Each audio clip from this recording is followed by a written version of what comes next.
Hi,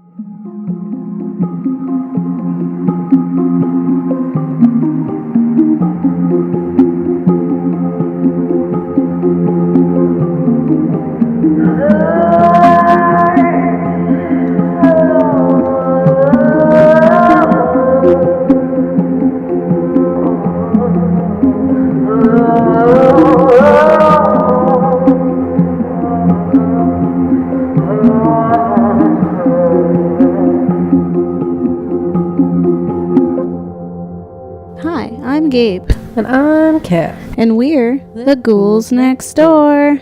That's us. And we are talking about spooky stuff in the spoopiest of all the months. This is our special series. Yes. Which is Special classic horror series of the creepiest month or spoopiest month. October, we bring you the queen of horror herself, Miss Penny Dreadful, the badass goth babe, Mary Shelley. Yep, that's us. That's what we're going to do. We're going to bring you the queen of fear. She's one of the starts of it all. She's pretty hardcore. Women. Yes. And we're gonna tell you about her. We're gonna tell you about her work and why she's so cool. Last week we brought you what would be the father of some, not goth, but just emo, probably. Yeah. Angst and opium. Yeah. Lots of that. That's his MO. Which was Edgar Allan Poe, or Edgar Allan Poe, whatever you want to say. And the so, silliest hoe of all. So today's episode is about Mary Shelley, who, if you're unfamiliar with her, she's the one who created Frankenstein. Yeah. The book, not the monster. Frankenstein created the monster. And Ghouls is the name of the hosts, not the podcast. So that's unique. We're super smart. I love you. Actually, it's interchangeable. We're one and the same. Yes. Just like Frankenstein and his monster. It's okay to call him Frankenstein. We get it. And so if you're... yeah, so we're going to be talking about Frankenstein and the cool birth of that. And then also just like how cool Mary Shelley is. She lived. She lived a lived. life and was like super intense and cool and wrote a bunch of stuff and was a feminist badass lady. Yes. You get a few, like, of the goth babes when you're in high school. You know, you get, like, Dickinson. She was a goth babe. Then you get someone like Sylvia Plath. So you just get these women who are like, we feel. All the things. We feel, and it's okay to feel. Needs to know. Yeah. And it's also cool. Yeah. And that we are allowed to exist in this place. So specifically Mary Shelley, she's, like, hanging out with some important people. One, her parents are pretty legit. And then she also has some interesting friends, like Lord Byron himself, who, wow, he is something. He's a whole thing. He's a whole person. To say that he's extra. He's the most extra of people. Is he jutting? He's jutting. And, we're going to dive into Mary Shelley for this spooky month. We really wanted to give her some affection and some credit for all she did for the horror genre in our classic horror series. I hope you were enjoying it. So let us know. Yeah. Tweet at us. Getting back to the basics, you know. Yeah. The Starting real from the start beginning. From the beginning. Started from 1800s. Now we here. Yeah, that. Yeah. Yeah, facts. We tell you facts. All the facts. Yeah, facts. Stuff facts. About that spooky stuff. Yeah, spooky stuff.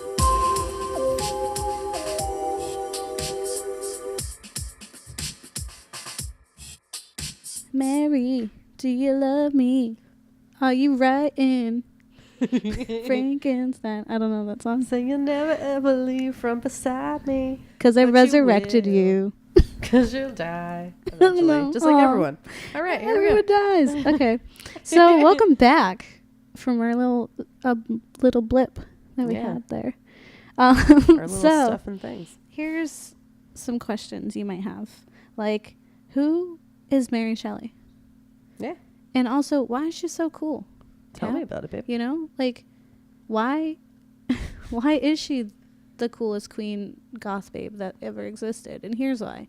So Thank you. I was worried. I thought you weren't going to tell me. I was just going to leave you in Yeah, suspense, all and right. that's how I roll.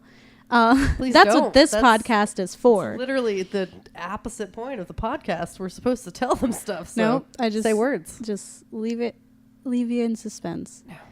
And then you do the research. No, actually. I did.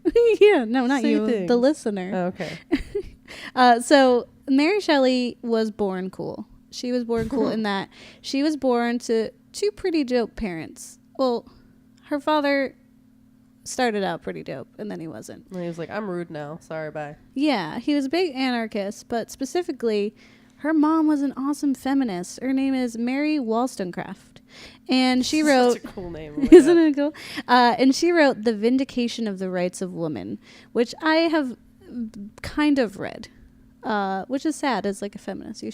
We should all read it more. But yeah, she was born to this like powerful woman who, you know, wanted women to have rights and to be able to talk and be equal and like be just as appreciated. And then she died before During Mary could even child know. Times. Yeah. Before Mary could even know. So bad. And it's like, so Mary, and then she had, this is how badass her mom is. And that, so she died. And then the father had to take care of Mary and her stepsister, who was her mom's kid from someone she had an affair with. And her dad is taking care of both of them. Because she was like a boss bitch and was like, take care of my kids. And he's like, I guess. One of them isn't mine. She's like, I don't care. But then he, you love that child like it's yours. and then the story became Cinderella in that he got a new wife and she had her own stepchildren or her own children and they treated her like crap. And actually they sent her, like her other sister that was from her mom, away to school. And her stepmom was like, you don't need to get an education. And just like kind of expected her to do nothing. But then Mary would sneak off to the graveyard to have chats with her mom, who's in a grave because she's dead. And she's super weird. And she taught herself how to write her name by tracing the letters on her mom's headstone. Because Jeez. they're both Mary. That's dope as hell. Right? She's like, you're not going to stop me. It's like, you're not going to teach me to read? My mom will. And it's like, your mom's not alive. And it's like, I'll still show you. I talk to her. I have seances. And I All just the lay in her time. grave. And there's this lovely rumor that, it's the loveliest of rumors, that Mary Shelley supposedly lost her virginity on her mother's grave. Which is probably just propaganda, but I will spread it for the sake of her. Yeah, that's cool. Yeah, it's like pretty dope. I saw it on a Tumblr post. And That several, means it's here, real. I did see it on some other articles, but each one of them was like, this could be a thing. It sounds cool. It sounds rad. So Yeah, let's just Sign say her that's up. what happened. yeah. She So can't tell us. It's been a really long time. yeah, she did other stuff. Like, why not? The thing is, I can totally see her eventual husband, Percy Shelley, totally being down for that. Yeah, fair. She was He also seems like a little bit of an eccentric individual. yeah, and she was also like a child. She was like 16, so she was probably like angsty as hell. Yeah. And was like, yeah, let's just My do family's it. mean. Yeah. My mom understands. Let's go have sex on top of her grave. She'll be happy about it. She would love that because of female empowerment in some way, Maybe. I guess, because she's in charge of her own body. Whatever. We're gonna. I think go it's with it. weird, but it's probably cool. Yeah. Yeah. it's pretty hardcore. It's pretty metal, to say the least. And then furthermore, to really dive into her metal / goth queendom, in that she eventually, when her husband Percy died, she took his heart, which had been calcified, and she made it into a necklace, and she wore it for the rest of her life. That's not super gross at all. That's No. romantic. It's something. It's Back then, something. people were a whole thing. People were like crazy weird. Like her and Percy. Everyone gave Angelina Jolie so much crap. Yeah. With the vial of blood or whatever that Yeah. she wore. She had the real heart. Just hanging out. Yeah. Just hanging out there around She- her neck. Oh, maybe she was like channeling her. But like, so Mary actually wrote Frankenstein when she was just 18. And she had already been eloped with the already married Percy Shelley at just 16. So Yeah. she doesn't, there are no rules that she plays by. Yeah, in she was this- just like, marriage, lies, She's got this like flamboyant sex. personality. Who cares? Let's do that on top of mom. Yeah, or just like just Writing, whatever. I got that. Yeah, that Let's wasn't even go. her thing. Like Yeah. when she was writing, she was Like, just let's like, write a ghost story, and she's like, well, I have one for you. Let's go. yeah. Everyone whole was thing. writing it, and she took a minute. Like even people who wrote really bad stories. There's like one guy who wrote this terrible story about like a skull-faced woman, Mhm. and she like later writes about how like more or less passively, but is like, that was crap. And, but he wrote it, and everyone's writing before him or before her. And then she had some dope dreams, which we'll talk about. And then it came to be, but she was like 18 and she's just hanging out with this like weird artsy crew of like people who are more or less having sex with each other in like the middle of like a cabin with, and there's terrible weather because it's like raining, so they can't do outdoorsy things. So they're just like, we're just gonna stay inside and write stories, tell each other ghost stories, and then just like have lots of sex. Yeah. And like, who's Who's the wanted dad? that? No one knows, so no kids get eaten. It's great. Yeah. Yes. Also, like your kid probably might not live, so Yeah, it's that time. you don't even have to worry. Yeah. Everyone looked the same. It's fine. One little thing I found, there literally was really just like one line, and I didn't really care to elaborate because again, I just like think she's dope. And it was that in 1827, Mary helped two female friends to escape to France, disguised as a married couple. So, That's like, it. She like Mulan'd it. Yeah. So they Nice. can go to France. Cool. Escape. Yeah. That's very nice. So that's what's like a bit was she was up just with doing Mary. like a lot of stuff. She's Yeah. just like all over. She's doing stuff. Yeah. What is furthermore, what's up with her? Well, she just had a really rough life, but like Yeah. in the best way, because I feel like it really gave her all that unique kind of perspective that trauma generally does give. Like she, lost her mom like 8 months after she was born? 1 month after she was born? 1 month after she was born. She didn't even get to know her like mom. Yeah. Any months you didn't know your mom? No, I know, but I think it was like really early. Like it was to the point where like she didn't even get to like bond with her mom through like all that stuff because she was sick and then like died very soon after It's sad. her being born. And there was this whole thing around like breastfeeding that was mentioned on the internets. Got And it. essentially like she never got to do that and like never got to like have that Have a connection. connection with her mom because like she was immediately taken from her. Mm-hmm. Because her mom was sick. But then like also just had very unlucky happenings with childbearing Yeah. and all that other really fun stuff that you just had to do back then. Yeah. All right. So, I mean, as we said, Mary Shelley wrote things. That was the whole thing. That was the whole exciting That part. was her thing. Yeah. Yeah. So what is the sitch with Frankenstein? What is it? Do, Well, do, do, do. essentially, Yeah. it was written as like a short story that was told at this ghost party. La-da-da. We love this. Ghost sex party, and then everyone. God, even better. Is it better now?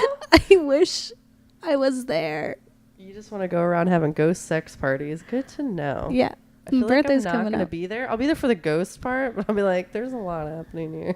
I don't think they all had sex in the This same is room. stressful. It was like a swingers thing. They put their chariot keys in the bowl and Yeah. and then I don't know. That I don't know sounds- how that swinger sounds parties still go. very stressful. I mean, I have no, yeah, no, we don't know. We haven't been there. But like, she told her story, and it was really, really good. And they're like, "Whoa, you wrote a thing that's like really good. Yeah. Women, what? You did that? Yeah. Crazy." So then Lord actually, Byron is like, my lord, me. Women are for more than just having sex and toying with their emotions through beautiful prose and poetry. yes, That's him. that, yeah. So yeah, no, they acknowledged that, and I think it was her husband actually who Yeah. helped like push her to like really put it out there. But it was published anonymously in 1818. And it wasn't until like years later in 1823 that she was actually like, I'm associated with this. Hey, no, I wrote that. Yeah. I did. It wasn't ghosts. I did it.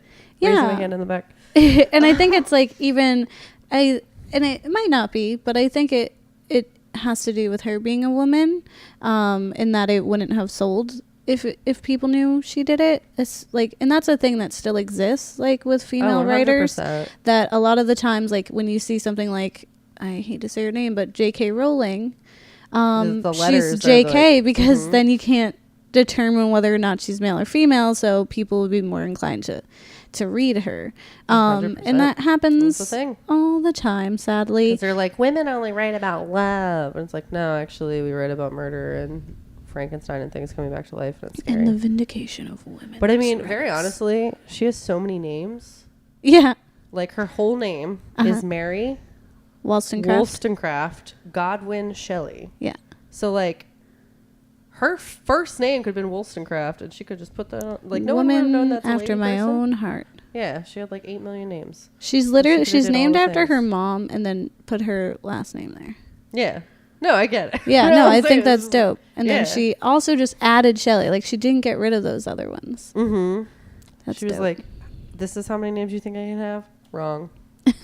Society? All these names. Yeah, I don't think so. But, I also just love how supportive Percy was. Like, because she just, I mean, so the whole story is that, like I alluded earlier, that there was a stormy night and they were telling ghost stories, and Lord Byron, in his extra flamboyant way, was like, everyone write a ghost story.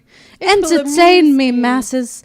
And so a bunch of poets made them really quickly because they're like, whatever. One guy made a skull lady, and then it's supposedly really bad.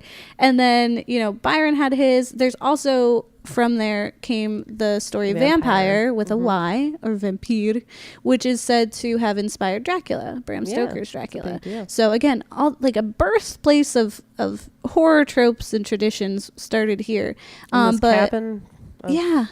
Just like of hedonism, and like the devil has written. So Mary actually didn't have an idea for a while, and everyone was writing them, and she was kind of feeling some type of way, and she had overheard, legend has it that she overheard Lord Byron talking about the studies of Darwinism, or Darwinism, yes. Just about what Darwin was up to, and it sounded really spooky. Playing with the canary. Yeah, and then and then she also had a nightmare. Yes. In which she said, I saw the pale student of unhallowed arts kneeling beside the thing he had put together. I saw the hideous phantom of a man stretched out, and then, on the working of some powerful engine, show signs of life. He sleeps, but he is awakened. He opens his eyes. Behold, the horrid thing stands at his bedside, opening his curtains and looking at him with yellow, watery, but speculative eyes. Yeah, that's her dream. She had a real spooky dream. Yeah. And she woke up and she wrote it down right quick. Did I read it good? You did. Thanks. A+, you read it with words. Aw, babe. You it's read really them. hard for me to read things out loud. You did a really good job. I would pick on you in class and be like, you read the next one. No. So she wrote a really short story that, and the story we know today is nowhere near what her original stories were. It's been edited a significant amount of times. Yeah. All the times it has been edited. Yeah. And so she wrote a little short bit, and everyone, like, even Lord Byron was like, this is dope. I'm impressed. He ran out of the room screaming. That's what I read. It's that he terrifying. was like so scared that he was like, ah! Yeah. I'm Lord Byron, I'm scared. And then he ran away. My precious, terrible heart. It is but tragic. I don't know. I don't know how he sounds.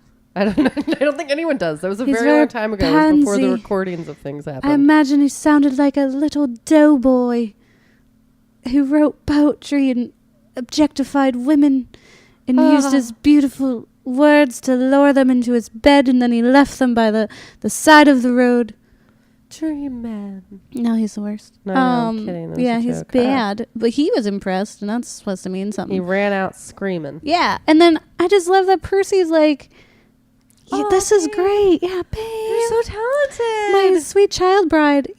My child, not technically my bride because I'm still married. He wasn't like so much older than her though. Like comparatively to the awfulness that I've heard, he was 20 and she was 16, which is not like the worst thing I've ever heard. Yeah. Usually it's like a 45-year-old and his 13-year-old child Cousin. lover. Like it's disgusting. I don't know, but that's like at least like an okay-ish age difference. Yeah, like and at I least mean, emotionally, you're still kind of sort Yeah. of on the same page. And they didn't like get married and stuff till she was 18. It's Yeah. still, you know what? We're not going to talk about this because we've already sang 2 Drake songs and we're not going to bring it up. But it's not. We're not going to. Today's not allowed is what I have to say. Okay. 2. Yeah, he was super supportive of her even though he's technically married. Yeah. But another conspiracy theory is because during the time she wrote Frankenstein, Percy Shelley's wife, the real one, committed suicide. But rumor has it. I was about to say, because that's not the rumor. That's like a thing. Yeah, rumor Okay, what's has the rumor? it. The rumor is that her father had Harriet killed. Harriet's her name, right? Yes. Harriet That's her name. killed to save Mary's reputation. Ah. Yeah. I say it's not I guess super his fathers might accurate do. because, Is her name Harriet? yeah, I put it in there. I know. I just remember reading a different name. It was Claire or something. No, no, that's the sister. Okay, never mind. Claire is Mary's sister, Yes. who is one of her stepsisters, and she also had an affair with Percy Shelley, but she was mostly in love with Lord Byron, and then she had a kid with him. Cool. But here's another fun fact. Fun fact. Here's a fun fact. So in a retelling of this situation in the birth of the book Frankenstein, when Mary Shelley is retelling it and talking about like who all was there, she purposely does not mention that Claire was there. She completely erases her from the history of that event. That's So funny. it's like, is it because it's possible that she had a child with your husband and you could not? It's Aw. sad. Yeah. It is sad. But you know what? Probably. She's like, no, she's like, listen, erased. It's like the Hamilton song "Burn." You don't have to. Someone will understand. Someone will understand my references. That's Gabe. fine. You don't have to. Someone is out there for you. Yeah. I'll find love. That Mary, yeah, we're going to hear a lot about the different things, some stuff that was inspired by her, which I mean is most of the things. Everyone Yeah. knows Frankenstein and Frankenstein's monster Frankenstein. Yes. I mean, I just, as I said with Poe, it's just like, it was the underlying thing that led to so many other things. The theme of like the torment and the look what I have created with Yeah. the thing I didn't know you don't know how bad things can be until you do it. Like all AI is this. It's Frankenstein. It's Frankenstein. That's the base of it. iRobot Frankenstein. Frankenstein. Jurassic Park Frankenstein. Yeah. We're bringing dinosaurs back to life. It's you didn't know you could do this thing because of knowledge and the morality that comes with this knowledge is what is good and what is bad. And when are you going to accidentally do the bad thing? Because humans are stupid. Yeah. And we always do bad things. Is it Jeff Goldblum? That's his name, right? Is Yes, I saying that that's right? who it is. Yes. Jeff Goldblum, when he's like, The Jewish man. when he says, I'm paraphrasing. Essentially, he says, you were too occupied in thinking if you could that you didn't stop to think if you should. Yes. Paraphrase. He said it, life finds a way. He life did finds a way. That his That's what thing. it is. Exactly. So this is that Frankenstein was like, I can make someone come back to life, and wasn't like, should I though? But should people just Like, yeah, I stay don't dead? know. Maybe. They should probably stay dead. And then Pet Sematary also came back with it. Pet Cemetery, classic. Any coming back to life. And then they just keep digging a bigger hole because now he's like, here's a bride for my crazy monster Frankenstein. Yeah. You know, since it is like, he's like the father, the monster can definitely still be called Frankenstein. He's just Frankenstein Jr. I'm just named after my dad. Yeah. My dad doesn't He love didn't me. want me none, but That be was more it. Mary Shelley. Have sex on graves and have Yeah. ghost sex parties. Yeah. God, words to live by. I wanna be You Mary aren't living. Shelley. If. You're not dying and then bringing yourself back to life. It's not what I was going to say. Someone needs to There you reanimate go. this cold dead heart. Yeah, no, there you go. That's gonna be my new like Valentine's Day card. Can you reanimate my cold dead heart or wear it as a necklace? When you die, I'll wear your heart as a necklace. Oh, good. Yeah, you're welcome. Why am I dying first? I don't know. Films. Yeah, films. Yeah, films. We watch some films. Now let's talk about those films. And all that spooky stuff. And all that spooky stuff. Hi. So We're back. we watched okay. we watched a thing, and then we're also going to talk about Frankenstein because, well, It's kind of like the big finale there, the big thing that is yeah, the thing. Mary Shelley's the creator, not the monster. Everyone get together. We watched Penny Dreadful.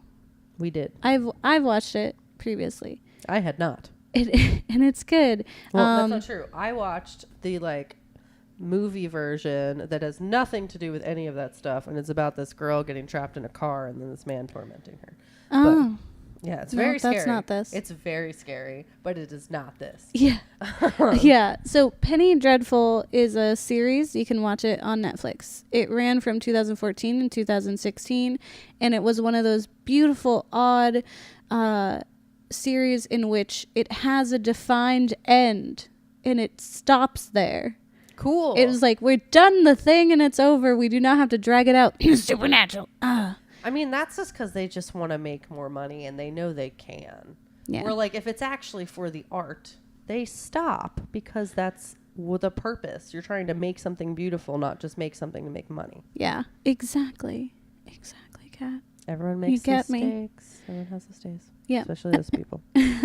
So Penny Dreadful, what is this about? You're Tell asking me. me, listener, and here is the words. So Penny Dreadful follows explorer Sir Malcolm Murray, American gunslinger Ethan Chandler, scientist Victor Frankenstein, and medium Vanessa Ives unite to combat supernatural threats in You're great at this. They unite to combat supernatural threats in the Victorian London. You sounded straight like you were reading a weather report. there, and it was And fantastic. straight from the north, we're going to have some werewolves, which Yes, is our lovely excellent. Ethan. Sorry, spoiler alerts for Catherine. And then, We haven't gotten that far for me. no, who's played by Josh Hartnett. Oh, Yay, he's interesting. back. And then the lovely actress for Vanessa Ives, she plays Mrs. Peregrine in the peculiar Mrs. Peregrine and her peculiar children or whatever. Oh, cool. Oh, Yeah. yeah. Yeah. You're right. She's Cool. dope. She's a really great actress. Well, She she was deserves scary in the second all trimester. she deserves all the awards. She does some really amazing things. Yeah, and so it's what I love about this show, and I'm going to go on a slight tangent about it. Go for it. It's just it's all this gothic lore in one beautiful place. So you have vampires. So we Yes. just talked about it. It had the voice saw the those. birth of those. It does have werewolves. It has witches. It has Frankenstein. It has Dorian Gray. It's essentially just They're all just hanging out together. if you're like, where is my English AP English from high school catalog of novels that were somewhat gothic in nature? Yes, let's make them into a movie. Yeah, or it's like you show. thought you'd never need this. Here it is, all in one show. Yeah, it's like any goth girl, or boy, anyone who just is appreciative of this literature that was spooky. There is, I mean, not overt references to Edgar Allan Poe, but there's like an Edgar Allan Poe doll in a scene. So he's there.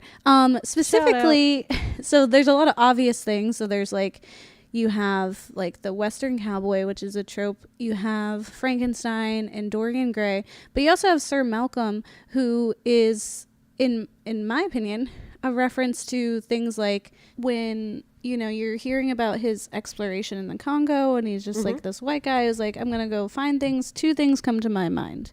One is Heart of Darkness, yes, by Joseph Conrad. So it's like, white men go to the Congo where they shouldn't be. Bad stuff happens. Bad stuff happens. People die. Important people. But you're going there, you're trying to get artifacts, you're trying to colonize, as the white people do. And then, sorry.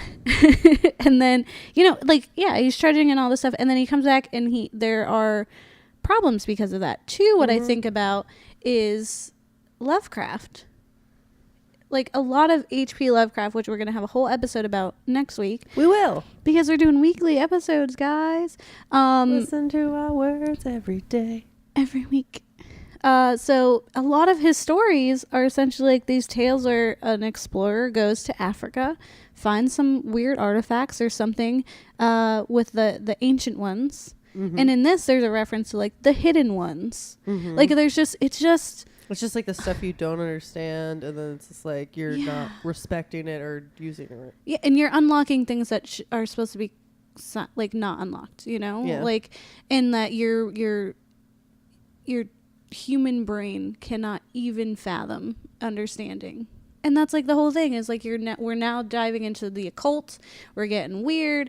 This show is like a weird gothic literature lovers like smut magazine in a show. For like, that's what, like, every single thing was just like, yes. When I first watched it, and like first you're introduced to Victor Frankenstein, and I was like, oh yeah. And then it's like, here's Dorian Gray, and they're taking pictures instead of there being like a painting. And I was like, this is phenomenal. And then also Billie Piper's in there, and you just gotta love her as any super nerd for her. Just being. Yeah. Just because she's so great. She's got a nice little accent in there. She's a whole thing. She's wonderful. Didn't expect you to say accent. I didn't expect you to say the other thing either, but like I just had genuinely no idea where you were wherever going. I was gonna go. You were gonna be there with me. Yeah. So if you're wondering why it's called this, penny dreadful is an old term used during the 19th century to refer to cheap, popular serial literature. So like today's pulp fiction. Essentially, it could be interchangeable with the term. Pennies are low in value. Yes. So like penny blood, penny awful, or penny horrible. It generally just means a story published in weekly parts with the cost of one old penny. The main plot of these stories were typically sensational, focusing on the adventures of detectives, criminals, or supernatural entities. Cool. Which is this whole thing. It was like... the whole thing. That's the whole thing they do. Yeah. It was like cool, just like magazines that you'd pick up and you'd catch up on what your favorite detective was doing. What later became... like audio dramas. So like you would follow like your favorite gunslinger. You would follow like whatever spooky, like the Green Door, you know, like every day or week you were tuning in to catch in and like dive into the story of your favorite character.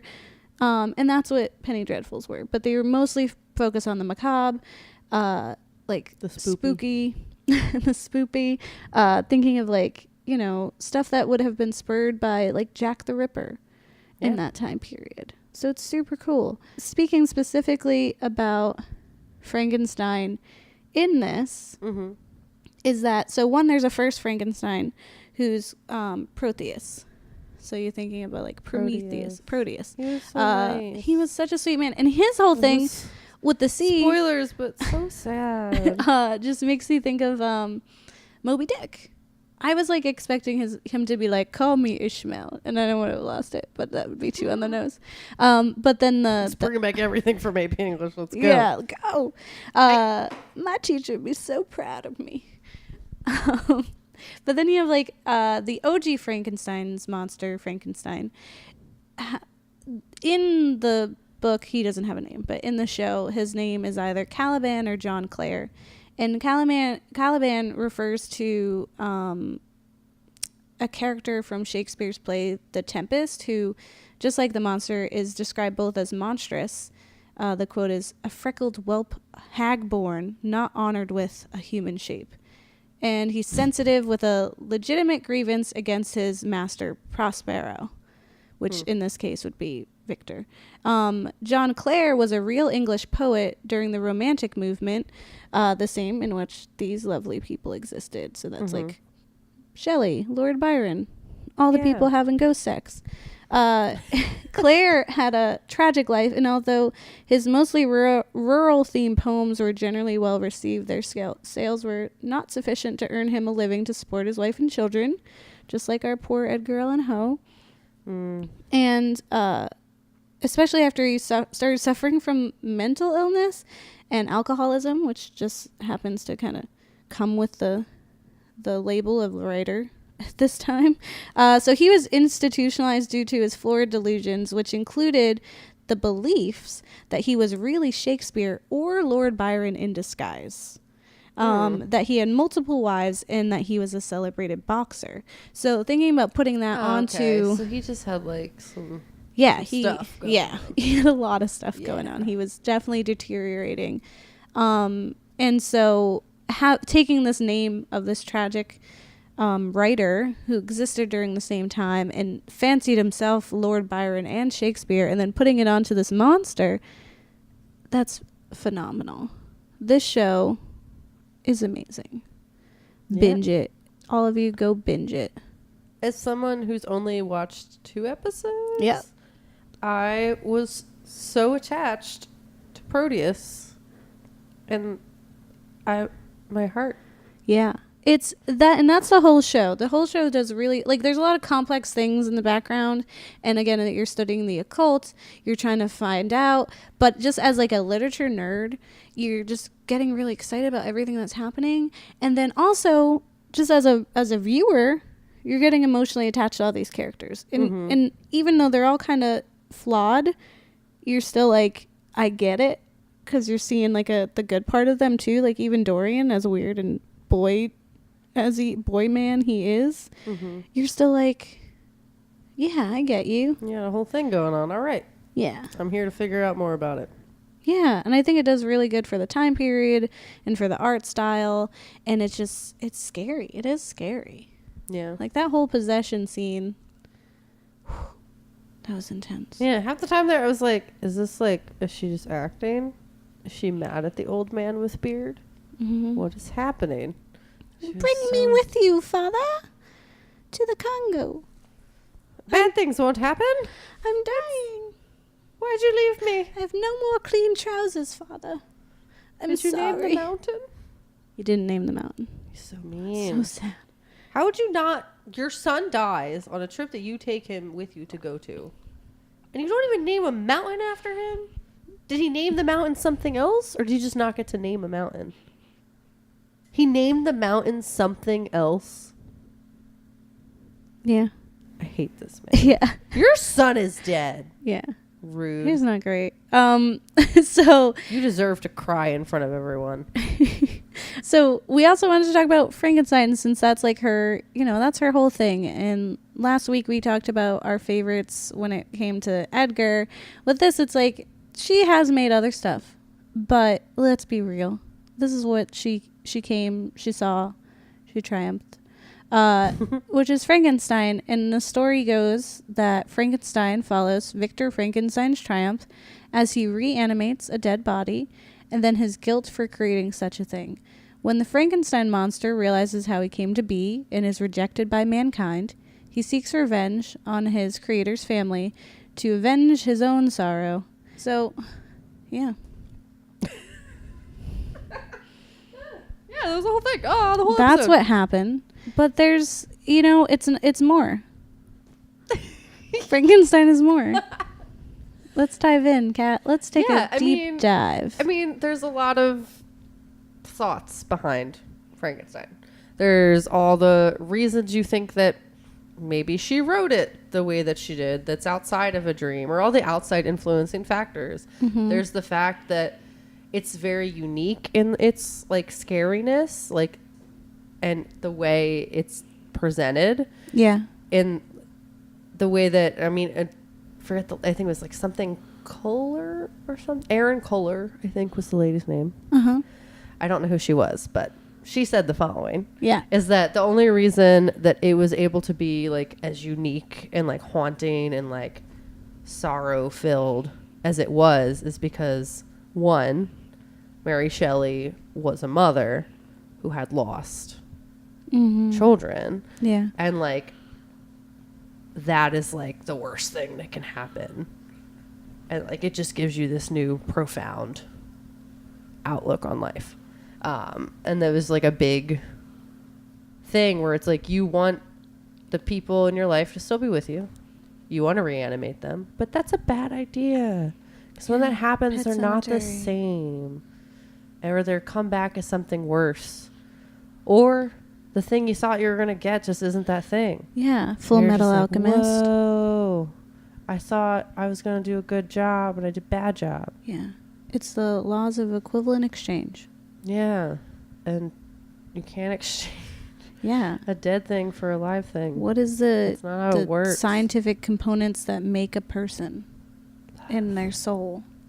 How do you make a soul, Kat? It's intangible. Where is it? That's the whole thing. And so what I like about that explanation, the soul. Yeah, what I like about the explanation that she is a mother. You wanted 10 friends. Sorry. She's in this. I was really upset. I wasn't expecting. Yeah, it's super heartbreaking. And then I turned it off and made you do this. What I like about it is that, like, okay, one, it's super fanciful that they have their ghost sex party, and then she makes this based off of a dream and from overhearing some weird experiments that Darwin was up to, which had to do with some kind of pasta. Pasta? Yeah. I won't get into it. I'll talk about it later because I can't remember. It's like vermicelli. Oh, okay. Yeah.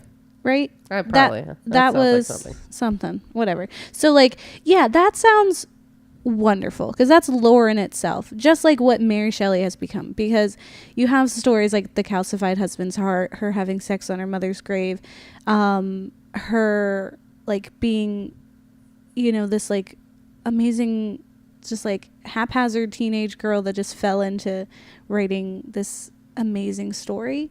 But then you're like, okay, during that time, like, she was 18 is old. 18 is like, she's already, you know, had these struggles. She's already experiencing a lot of heartbreak. Her father has disowned her. Like, she has like been unloved. She's the Cinderella of her family. Yeah, she's experienced hurt and struggle, and like she knows what it's like to be rejected. Yeah. And I mean, she had a very close relationship with the like ghost of her mother, but like her mother died like a month after she was born, so there's just like a natural feeling of like abandonment and like not ever feeling accepted, especially when your father replaces your mom with this mean lady who doesn't like you. It's like, I'll send all you brats off to Switzerland. Yeah, you're like, I'm gonna parent trap my dad and my dead mom. No. So yeah. What? So what because I think there's truth to that, and there's an honesty to that I feel like couldn't have existed then. Like this lore of really real. A dream came to me and I saw this, and somehow I understand science and the intimacy of a father like, you know, abandoning their child, and you have to make it for yourself, and that society doesn't accept you, etc., is like, it's just a whole profound thing in itself. But I don't think it was going to be accepted in time. She couldn't even put her name on that first book. No. So she couldn't say, this is because I've lost children. She had to say a dream happened, you know? So like, I think there's more truth to that. A dream, but she has a lot of like horrible stuff that's happened to her that would make those dreams happen. Yeah. She had a really unique experience that made her write a really unique and profound and beautiful thing. Yeah, and spooky. Spoopy. And the reason why it's scary and it's why we do this show is that like you have to think about why it's scary. Like why does it make you feel that way? What innate like instinctual thing is happening in your brain that's making you go like, "Oh no." More than just like for me. Yeah, why? He didn't ask to be in existence anymore. He died. Yeah. He died and he was gone. And then some asshole was like, "Oh, you were resting. That's so nice. Let me reanimate you and then abandon you when you don't know how to like do anything because you're a dead person and you exist now. And I just shun you because you're just an I experiment. didn't want to exist and now I exist and I'm here." Yeah. And that's upsetting. This is just I feel bad for Frankenstein. It's not his fault. Frankenstein's monster. Whatever. You know what I mean? Yeah. The Frankenstein monster Jr. person. Yes. Well, like this makes me think of Ghost in the Shell. Mm-hmm. It's like, what is a person? Are they their memories? You know, are they the fact that they look like us? Like, what is it? What makes a person? And we're going to have to deal with this so soon. With AI? Yes. Yeah. The Because uprising. robots are going to be people. And then it's going to be the way that everyone's expecting it to. And I'm going to go into a conspiracy theory. I don't care. But we're going to treat robots like they're not people. But then they're going to gain sentience. And they're going to be people. And it's going to be this whole thing. Yeah. I think all robots should look like Baymax. They just need to not make sentient robots.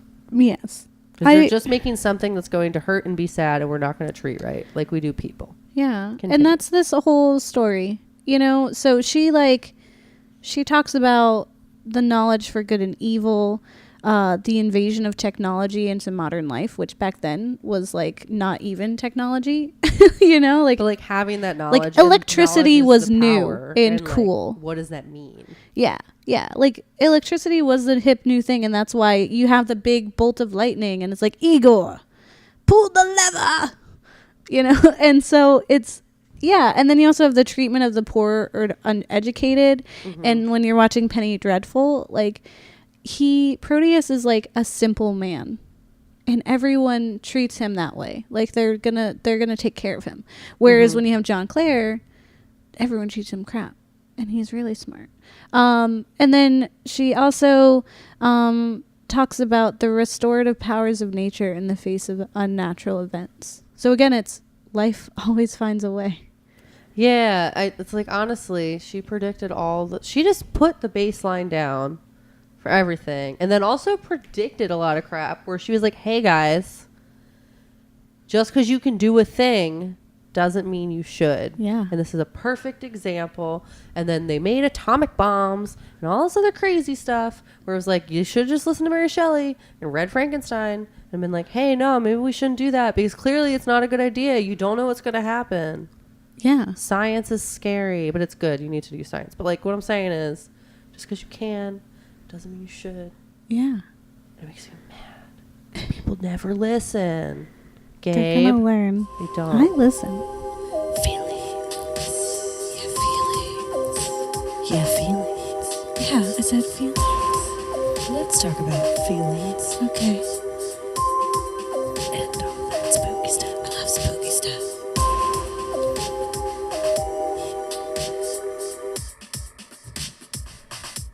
All right. So if you like it, it's I Love You, Ghost Mom. Mm-hmm. And if you don't like it, it's new novel Who Dis, as that's her reaction to Claremont. Because who even was her? I don't know her. She pulled a Mariah Carey. She was like, who's that? I don't know her. Super diva. Like, that's your literal sister. Okay, one. I forgot, you know. One, she was also there. Two, Lord Byron. So, just, I guess, Mary Shelley. How you feel? I love my ghost mom. Love my ghost mom. Also, I'm one of Proteus's 10 friends. I just want to say it. Yeah. Yeah. I love she's my just ghost great. mom. I mean, the fact... Is there someone who feels the other way? Who wouldn't like her? Yeah. They better come talk to me. Claremont, probably. No, but they need to come talk to stepmom. me because, like, nah. Her father. She made Harriet. the groundwork for, like, all the things. Yeah. And 1, she's a boss lady. She is 2, a boss lady. She, like, is evidence that struggle is strength. 3, yeah, she's great. That about sums it up. They needed to listen to her more. Yeah, She wrote the one thing. And she wrote real good. And she wrote the good thing. She wrote it real good. Yeah, I mean, like, Vampire. She didn't get to put her name super on it. Cool. Rude. Yeah, I think. Gave you talk on that. I mean, I talked a lot, but I agree, to say the least. I love my ghost mom, and I wish Mary Shelley was my ghost mom. She's my ghost mom. She could be our spirit animal. Yeah. And that, like, I've always had this kind of, like, I wasn't a big fan of Emily Dickinson. Me neither. And even Honestly, Sylvia Plath. Most of the female writers just, like, yeah, I mean, I think it's past kind of like ever. a cultural thing too. You know, it's just like they were fighting against it, and it appears as if they lost when you really think about it, especially with Emily Dickinson. It's like she just lived in an attic for her whole life alone in darkness. But then you have, like, Mary Shelley, who really tried, and she lived, like, a free life despite a lot of the things that were going on. And she had tragedy like everyone did then, but she used it, you know, like you were saying. So, yeah. The struggle's strength. It's not the end. Yeah. It made her, and I mean, she didn't have an easy life, and she died of brain cancer. Jesus. You know, and, like, she lived at 54, which is, like, super old for them. Yeah, so. Decent. Yeah.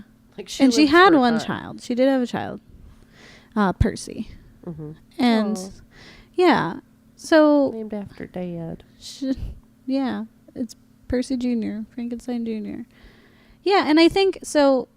What I really like about doing this classic horror series is that we're getting to see, like, these first, like, glimpses into what eventually is what we love now, you know? Yeah, like, we're really finding these threads, and we're going all the way back. Like, with Edgar Allan Poe, it's like, oh, that's where that came from. Like, that's so fun, you know? Yeah. And to see, like, how it's, like, spread out almost like a disease, like a tree, you know? Like, all the roots. Like, she put the seed in there, and now we have all of these different wells to jump into. There's, like, several different metaphors in that. Yeah, but a lot of things. But yeah, I'm just saying, like, without her, there's a lot of things we would not have. Like, you know, we probably would, but it would be different. Jurassic Park would have been different. Like, Ghost in the Shell would have been different. Yeah. And it's like this idea that's just been repeated and repeated throughout history, that, like, in real life and in literary life, like, it's everywhere. And the fact that this is in 1818, before a lot of this stuff was even, like, starting to, like, really happen. Yeah. In terms of, like, knowledge and power and all that. She wrote all of it. Yeah. She wrote the whole thing. Yeah. And then all of it just kept happening. They were like, lady said it, so nah. Yeah. And here we are. Story of our lives. Well, what about for Penny Dreadful and Frankenstein? Yeah, I love my ghost mom. Mm-hmm. Well, I've only seen, like, 2 episodes of Penny Dreadful, but so I can't far. say so much. But I can. Well, the first episode I watched yesterday, and I take my, like, go to bed medicine, so I was loopy as anything. And the second time we watched it, about the same. But the second episode, I was like, oh my god, this is the best. Yeah. And now I get it. Yeah. Where before I was like, I don't understand. There's a lot happening, and I don't know what any of it is. Yeah. But then, yeah, the second time I was like, oh, this is great. Yeah. And then Frankenstein is just like, from all of the things that I have heard in reference to, as well as I've seen all the movie versions and all, like, the things that have followed that just, like, tie into the concepts that were, you know, actively brought upon during Frankenstein. Yeah. That it's just, like, a really tragic story. He just deserved love, or to just not exist at all. They shouldn't have done it. Yeah. Well, no one ever asked to be born, but then he had that twice. Yes. which is just Like, kinda, I'm already it's mad already about the rude. first time. It's like, thanks, Mom. Why am I here? Can't help it. Sorry. So you got to deal with me. Yeah. Like, and then, I like, didn't ask to that's be everybody. here. And then you had to do it twice. That's really rude. Yeah. It is super rude, Frankenstein. And it all boils down to, like, don't play God.